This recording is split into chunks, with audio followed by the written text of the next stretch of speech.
বাংলাদেশে ভ্রমণে গিয়ে অপহরণের শিকার এক ভারতীয় নাগরিক অবশেষে ফিরলেন দেশে। ভ্রমণ ক্ষেত্রে কোনো নিরাপত্তা নেই বাংলাদেশে। ভবিষ্যতে কাউকে বাংলাদেশ ভ্রমণে না যাওয়ার পরামর্শ দিলেন এক ভারতীয় নাগরিক। গত 13ই সেপ্টেম্বর বাংলাদেশে ভ্রমণে গিয়েছিলেন ত্রিপুরার বিলুনিয়ার বাসিন্দা চাইলা প্রমুখ। পরবর্তীতে গত বুধবার ভারতে ফেরার সময় বাংলাদেশের খাগড়াছড়ি এলাকা থেকে তাকে অপহরণ করে নিয়ে যায় কয়েকজন ব্যক্তি এবং চাইলাপ্রু মগের মুক্তির জন্য তার স্ত্রীকে ফোন করে 1 লক্ষ টাকা মুক্তিপণ দাবি করে অপহরণকারীরা। দিশেহারা হয়ে চাইলাপ্রু মগের স্ত্রী পুলিশের দ্বারস্থ হলেও সাহায্য সহযোগিতার বদলে পাগল আখ্যায়িত করে থানা থেকে ফিরিয়ে দেওয়া হয়। এই অবস্থায় অপহৃত ভারতীয় নাগরিক চাইলাপ্রু মগের স্ত্রী বিলুনিয়া মুহুরীঘাট আইসিপি ইনচার্জের দ্বারস্থ হয়, কিন্তু সেখানেও নিজ কর্তব্য পালনে এক বিএসএফ কনস্টেবলের দ্বারা বাধার সম্মুখীন হন আইসিপি ইনচার্জ।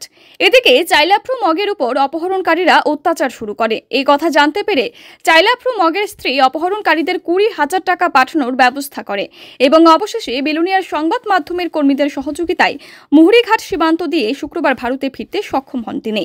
অপরদিকে চাইলাপ্রু মগের অপহরণের খবর ছড়িয়ে পড়তে বাংলাদেশ পুলিশ একটি মামলা নিয়ে তদন্ত শুরু করার পর অপহরণকারীদের মধ্যে একজনকে গ্রেফতার এবং অপহরণকারীদের 2টি বাইক আটক করে বলে জানা গেছে। নাম চাইলাপ্রু মগ।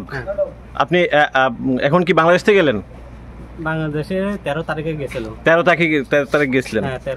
তারপর তোর গেছে আমারে চৈত্যগ্রামে চিটাগাং 7 দিন থাকছি। চিটাগাং? হ্যাঁ, চিটাগাং 7 দিন থাকার পরে আমরা মধু পূর্ণিমার দিন আমার মিরামিস আসছিল। আচ্ছা। মিরামিস আইসারে 12:30 1টা দিকে আমি গাড়িতে উঠছি, মানে দিনের বেলা ওড়িশারে আইতে আইতে জামের লেট কারণে আমি আরো জাম ধরে রয়েছে।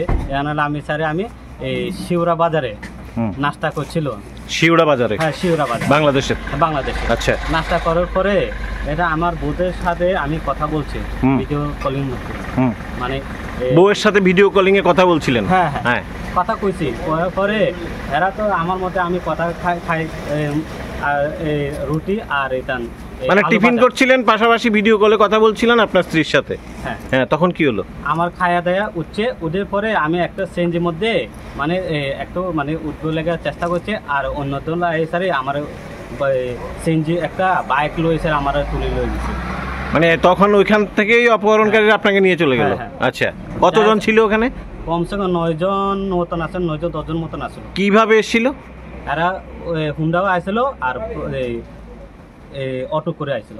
মানে তখন সময় কেমন, কোন সময় ছিল? 6:30। সন্ধ্যা 6:30? হ্যাঁ। তারপর কোথায় নিল আপনাকে? আমাকে দক্ষিণে লয়ে গেছে। আচ্ছা। দক্ষিণে লয়েছে, আমি তো চিনি না জায়গা দিটা। একটা বাউন্ডার করে ঘর একটা আছে, এই ভিতরে আমার রাখছে। শুধু ঘুমাইতে দেয় না কোন ওই বাড়ি ফোন লাগা। 9টা-10টার দিকে মনে হয় এইতান ফোন লাগা অপহরণকারীরা। হ্যাঁ, টিয়াতে তো টিয়া খুঁজো, বাড়ি তো টিয়া খুঁজো, নাহলে ছাড়তাম না। আমি কইছে আমি 5টা দিয়ে আইছে, আমার সমস্যা নাই, আনে ক্লিয়ার টিয়া দিতাম আমি। আনে তো আমি টিয়া লই খাইয়ে রয়েছি নি, পয়সা 70 না দিতে স্যার। এমনি কইছি তখন। কত টাকা চাইলো? 10 লাখ টাকা স্যার। আগে প্রথমত 10 লাখ টাকা। 10 লাখ টাকা। তারপর সকালে যে সময় 7টার দিকে উঠে, সকাল দিকে না এই আগে আমি বেডে ফোন করি, স্যার কি দইছে? তো আমার তো এমন এমন আটকে লইছে। হ্যাঁ, টিয়া চাইতাছি। আমি কইছে এই তুমি টিয়া চাও, বাঙালি ভাষা কম। আগে না আমার বেডে বাঙালি ভাষা কম পারে কইছে আমি। আমরা বাসা দিয়ে আমি কেছে চেকপোস্টে যাও তুমি সকাল করে, যাই স্যারে এন্ট্রি করো। আমি এখন তো গেছি, তারপরে ঠিক আছে আমি কইছে বেডে এমন বোঝাই। তাহলে আপনি বিলুনিয়া ইমিগ্রেশন হয়েই গিয়েছিলেন বৈধভাবে? হ্যাঁ। তা বাংলাদেশে গিয়ে আপনাকে মানে অপহরণকারীরা অপহরণ করলো সন্ধ্যার সময়, নিয়ে রাখা হলো একটি বাউন্ডারিওয়ালা একটা ঘরের মধ্যে। তাহলে ওখানে আপনার কাছে 10 লাখ টাকা পৌঁছাইলো মুক্তিপণ। এরপর আপনি কত টাকা দিলেন? তারপর আমাকে সকাল হয়ে গেছে, পরে আমাকে 5 লাখ টাকা দেওয়া লাগতো সকালবেলা। এবার 5 লাখ। এরপর তারপর 10টার দিকে কইতাছে আমার কি দে না, এত টিয়া লাগবে না, তুই এত 1 লাখ টাকা দিস। এরপর 1 লাখ?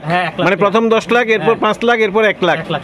তারপর পরে আমি কইছে আমার তো 1 লাখ চাইতাছে, সারে দিব। আর কইছে ঠিক আছে সারে দিব কইছে।